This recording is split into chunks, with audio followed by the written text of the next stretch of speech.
खुदा दा वास्ता ही वे पिछों देखो अल्लाह पाक दा घर नजर आंदा पे। अल्लाह दा वास्ता है मरियम नवाज सीसीडी को पंजाब पुलिस को प्लीज मेरे वाले साहब को जड़ा अगवा कर गिता गए। मैं उमरे ते आया होया एहराम दी हालत च खड़ा थिया और अल्लाह दे कोलों दुआ दी अपील करना कि अल्लाह पाक मेरे वाले साहब को जड़ा अपनी हिफ्ज़ो अमान च रखे। तो प्लीज प्लीज प्लीज मेरे हक च वीडियो बनाओ, प्लीज मेरे हक च आवाज़ उठाओ, प्लीज इदारे तक मेरी आवाज़ पहुँचाओ ताकि इदारे को मेरी गाल का पता लगे और प्लीज इदारे तुसा मेरे जड़ा नाम मेरे वाले साहब को बाजियाब कराओ। अस्सलाम वालेकुम दोस्तों, की हाल चाल है? ठीक ठाक हो?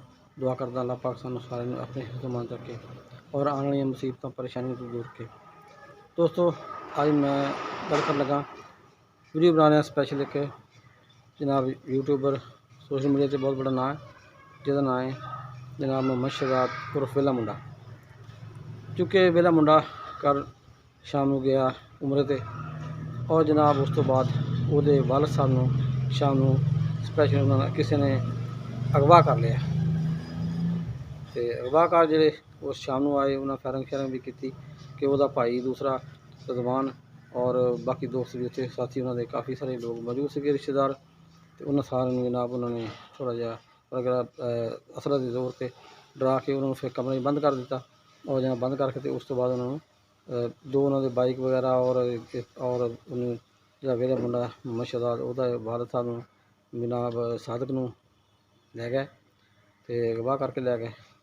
ਉਹ ਰਾਤ ਦਾ ਅਗਵਾ ਹੋਇਆ ਕਿਉਂਕਿ ਵੇਲਾ ਮੁੰਡਾ ਜਿਹੜਾ ਉਸ ਟਾਈਮ ਜਹਾਜ਼ 'ਤੇ ਬਹਿ ਚੁੱਕਿਆ ਸੀ ਔਰ ਜਨਾਬ ਉਮਰੇ ਵਾਸਤੇ ਜਾ ਰਿਹਾ ਸੀ।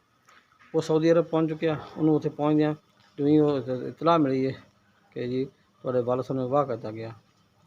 ਤੇ ਦੋਸਤੋ ਇੱਕ ਬਹੁਤ ਇਹ ਖਤਰਨਾਕ ਬੁਰੀ ਖਬਰ ਬੰਦੇ ਨੂੰ ਮਿਲ ਜਾਂਦੀ ਇਸ ਤਰ੍ਹਾਂ ਦੀ ਤੇ ਉਹਦੇ ਵਾਸਤੇ ਉਮਰ ਦੀ ਅਦਾਇਗੀ ਕਿਸ ਤਰ੍ਹਾਂ ਹੋਏਗੀ ਉਹ ਬੰਦਾ ਉਹ ਜਾਣਦਾ।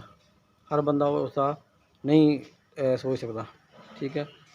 ਤੇ ਇਸ ਵਾਸਤੇ ਵੀਡੀਓ ਬਣਾਉਣ ਦਾ ਮਕਸਦ ਇਹ ਹੈ ਕਿ ਉਹਨੇ ਵੀ ਰਿਕੁਐਸਟ ਕੀਤੀ ਹੈ ਕਿ ਸੋਸ਼ਲ ਮੀਡੀਆ ਵਾਲੇ ਲੋਕ ਜਿਹੜੇ ਆ ਉਹ ਮੇਰੇ ਵਾਸਤੇ ਆਵਾਜ਼ ਉਠਾਓ ਕਿ ਜਨਾਬ ਉਹਦੇ ਵਾਲਦ ਸਾਹਿਬ ਨੂੰ ਬਾਜ਼ਿਆਬਤ ਕਰਾਇਆ ਜਾਏ। ਤੇ ਉਹ ਵੀ ਕੋਸ਼ਿਸ਼ ਕਰ ਰਹੇ ਆ। ਉਹਨਾਂ ਨੇ ਰਿਕੁਐਸਟ ਕੀਤੀ ਹੈ, अपील की है जनाब अपने वज़ीर अल्लाह साहबा मरीम नवाज वास्ते और जनाब साहब इक़्तिदार लोग वास्ते सारे वास्ते उन्होंने स्पेशल रिक्वेस्ट की है। और जनाब खाना काबे उन्होंने उम्र दी अदायगी तो बाद उत्थे भी अपने वीडियो के कहा कि सारे वास्ते रिक्वेस्ट की है और उन्होंने कहा जी मेरे वालद साहब नूं बाजियाब कराया जाए। तो असी भी इस वास्ते वीडियो बना रहे हैं, वो आवाज़ उठा रहे हैं कि उन्होंने जनाब बाजियाब कराया जाए वो वालद साहब नूं। ते सारे लोग तुसी भी आवाज़ उठाओ और दुआ करो। तो ये जो सिस्टम है इस तरह का देखो, एक बंदा उम्र से जा रहा वो वास्ते उसकी फैमिली उम्र जा रही है तो उन्होंने कितनी परेशानी होएगी ये वही सोच सकता जिवें हो रही है। बाकी लोग तो सिर्फ गल्लां करने वाले। इस वास्ते सारे लोग आवाज़ उठाओ कि जनाब वो वालद साहब नूं जनाब सादक मौलाना नूं बाजियाब कराया जाए, ठीक है।